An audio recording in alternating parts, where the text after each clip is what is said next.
Introduction. Why I write after a decade exploring Latin America. The purpose of this book is twofold.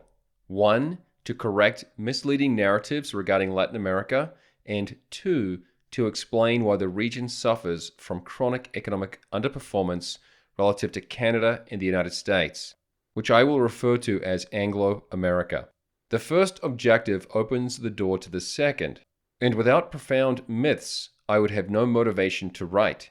However, they are ubiquitous and outlandish, especially with regards to US relations, so there is no shortage of motivation on my end. These myths have damaged the lives of people dear to me. Many of my closest friends are exiles, especially from Argentina, Colombia, Cuba, Nicaragua, and Venezuela. While some are still working on their departures, those who have left their countries will never return, at least not to make a home. For many, that is a departure from centuries of lineage, and it hurts profoundly. I have witnessed this pain, and my patience is over for deception, lies by omission, censorship, and follies that continue to harm the region and foment the exodus. As I write this, there is an organized migrant caravan heading north from Honduras. This is not the first. I've lost count at this point, and it will not be the last. This long-term departure begs a question. Why have people been leaving for generations? And why did the immigrations from Spain, Portugal, Italy, Germany, and elsewhere to Latin America dry up many decades ago? My intent is to provide a sketch for the proximate and historical reasons. The account is unabashedly autobiographical, even therapeutic as a weight off a man's shoulders. While others went to graduate school for Latin American studies, I traveled to 19 of 20 countries in Latin America, all except Bolivia, which includes Brazil and Puerto Rico, a US territory. I devoted a decade of my life to exploring this continent firsthand, to living it up close in more ways than one. Initially, that was a search in 2010 for a new place to put down roots. Later, my devotion to Latin America grew into a profession as an editor, reporter, columnist, economic consultant, and financial analyst. My approach of predominantly learning directly with boots on the ground has, in many ways, put me at an advantage relative to academics. Direct experience let me see Latin America without the filter of political correctness. I could proceed without the Marxist trappings of higher education, journalism schools, and legacy media. As the late economist Murray Rothbard wrote in Anatomy of the State, 1974, there is an age-old alliance between the state and intellectuals that molds public opinion towards socialism. Being a New Zealander of British heritage, a Pakeha Kiwi, without loyalties in Latin America, also allowed me to begin with a relatively blank slate and to be an independent observer. My mother grew up in Calgary, Canada, and moved to New Zealand to start her family. Her own parents were immigrants from Ireland and England, making me a triple citizen with a natural disposition towards exploration. 7 of their 9 children remain in Canada, 3 of whom have entered academia, including 1 recently retired university president. Further, I've been able to follow not a static curriculum, but my intense curiosity, which has made the journey fascinating, eclectic, and revealing. I will be forever grateful for the countless people who have befriended me and shared insights along this journey. Many people continue to work with me, and listing them would be onerous, but they know who they are. An intellectual treasure cancelled. Aside from many economics conferences and classical liberal forums, I took a brief break from travel for a formal academic interlude in 2013. This was during my tenure as editor-in-chief of the Pan Am Post.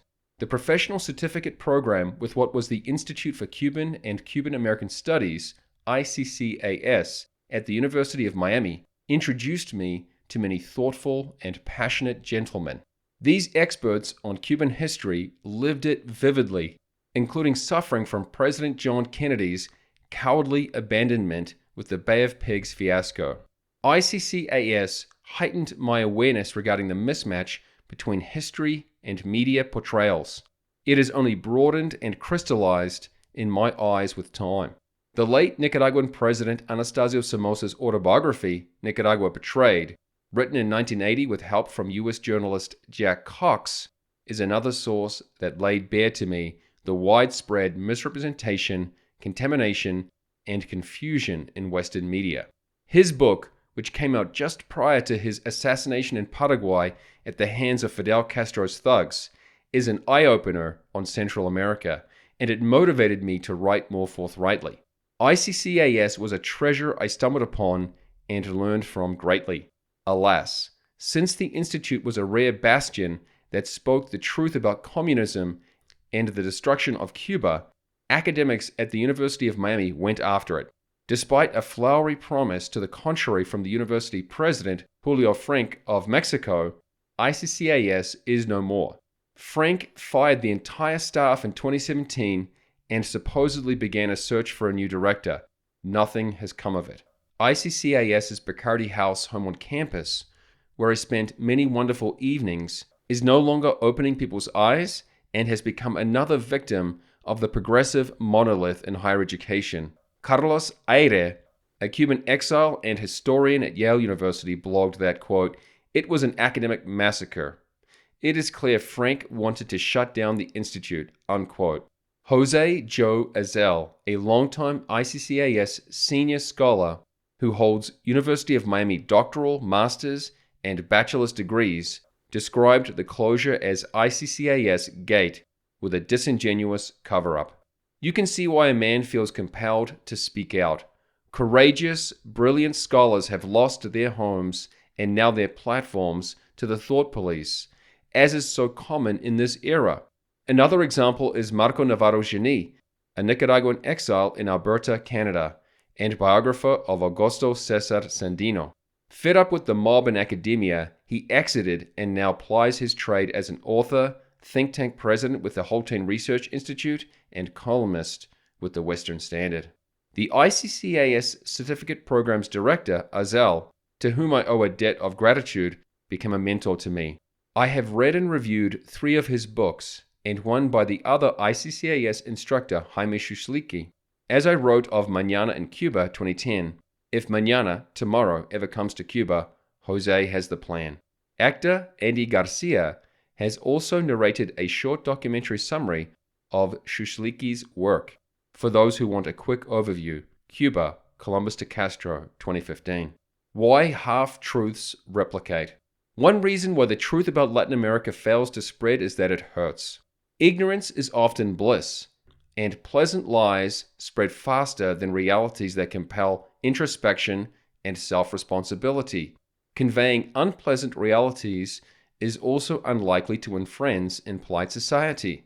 Columnist and South African native Ilana Mercer learned this the hard way. Now based in Washington State, she wrote Into the Cannibal's Pot 2012 about post-apartheid South Africa. Her accurate depiction contradicts the finger-pointing narrative that celebrates Nelson Mandela and vilifies the white population. Now her lucid writing garners a low profile as she finds herself unwelcome in many arenas. The red pill metaphor, as introduced by the Matrix film in 1999, also conveys why one might not wish to know the truth. This book is my own red pill story. In particular, it touches upon heritable traits. These are crucial to cutting through the noise and understanding Latin America. However, such is the topic's third rail status, no one discusses it in academic circles. In 2019, I gave a speech, Painful Truths About Latin America, at the Capitalism and Morality Seminar in Vancouver, Canada, organized by Jayant Bandari. In it, I introduced much of the material that became the basis for this book, and I noted a memorable line from the late Venezuelan Carlos Rangel in his 1976 book, The Latin Americans. Rangel, whose perspectives echo throughout the following chapters, said the most notable feature in Latin America is failure. The ocean could rise up and submerge Latin America, and the rest of the world would barely notice. Quote, "It is a truth that hurts and that we seldom mention," unquote. So little has changed in the decades since this was written, almost 50 years ago, well before I was even born. Yet the information age, coupled with greater migration and international trade, has made Latin America difficult to ignore. The region's people, as they arrive en masse and become more influential, are making themselves known in Anglo-America. Latin America's most prominent military hero and liberator, Simón Bolívar, Bolivia being his namesake, shared Rangel's perspective. Bolívar intended to leave what was then Gran Colombia and had sent his possessions to Paris just before his death in Santa Marta in 1830. Bolívar foresaw, quote, a mob gone wild, under the domination of obscure small tyrants, unquote, and he encouraged sensible individuals to emigrate. As you might guess, Rangel's brutal honesty did not make him popular. His important books remain relatively obscure, and he died in 1988, aged 58, from either suicide or murder. In contrast, Eduardo Galeano's 1971 Open Veins of Latin America cast blame on US and European imperialism for Latin America's backwardness, poverty, and penchant for losing. His book contains fascinating history and is worth a read, especially to help one understand the socialist mindset. However, its tortured language expounds venomous scapegoating and dependency theory economics. This contorted, anti-capitalist logic implies that even when developed nations trade with and invest in the likes of Latin America, the underdeveloped nations still lose. Whatever kernels of truth there are in the Uruguayan's account have served to deflect blame and demonize Latin America's oligarchs, bourgeoisie, and trading partners. The book has become standard reading in Latin American history programs throughout the world. The late Hugo Chavez, 1954 to 2013, Venezuela's socialist coup d'etat leader, tyrant, and nation destroyer, even gave a copy to US President Barack Obama. A populist in the worst sense of the word, Chavez described Open Veins as a, quote, monument in our Latin American history, unquote. Galeano, who passed away in 2015, regretted his book. In 2014, he said, Open Veins tried to be a book of political economy, but I did not yet have the necessary training or preparation. I would not be capable of reading it again. I would keel over. For me, this prose of the traditional left is extremely leaden, and my physique cannot tolerate it. While he did not completely recant his Open Veins views, Galeano displayed maturity, humility, and honesty in distancing himself from the work that gave him worldwide fame. This introspection is precisely what Latin America needs if the people are to overcome the errors of the past and rise to join first world economies. The truth might be a bitter pill to swallow, but avoiding it will not make it go away or lessen its veracity.